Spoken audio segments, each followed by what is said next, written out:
చోట అక్కడ ఇవ్వమంటున్నారు, ఓకే. వీళ్ళు అక్కడ ఇవ్వనంటున్నారు. కమర్షియల్ కూడా వీళ్ళు ఏదో ఒక మూల ఇస్తానికి రెడీ అవుతున్నారు, లేదా వీళ్ళు ఉన్నటువంటి ఎల్ ఏరియాలోనే ముందు ఇవ్వడము అట్లాంటిది ఏదో వాళ్ళతో కమ్యూనికేట్ చేయట్లా. మేము ఇట్లా చేసేస్తాం చెయ్యండి మీరు అంటున్నారు తప్పించి వాళ్ళని కూర్చోబెట్టుకుని పరిష్కరించట్లా. అప్పుడు పరిష్కరించలా, జగన్ అసలు పట్టించుకోలేదు.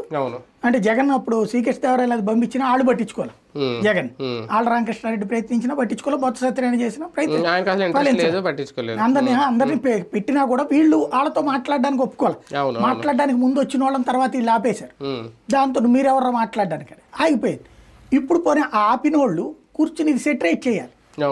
ఎవరెవరికైతే ఫ్లాట్లు ఇవ్వాలో వాళ్ళకి ఈ ఏవైతే నవనగరాలు ఉన్నాయో ఆ నవనగరాల్లో వాళ్ళకి 250 గజాలు చెప్పిన కమర్షియల్ ఫ్లాట్ ఇచ్చారనుకోండి, వాళ్ళకి హ్యాపీ జీవితకాలం బతకచ్చు.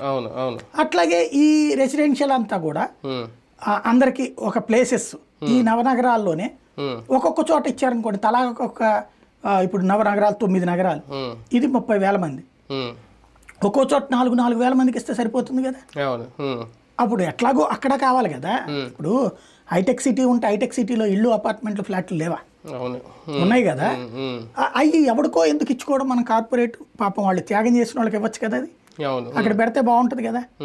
వాళ్ళు అది అడుగుతారన్న ఉద్దేశంతోనే కాలేదన్నమాట అది. ఇప్పుడు ఇస్తారా లేదా అనేది చూడాలి. మళ్ళీ భూసార పరీక్షలు నిర్వహించడం అంటే ఇంకా అంటే నిర్మాణాలు ఇది అయిన తర్వాతే చేస్తారా,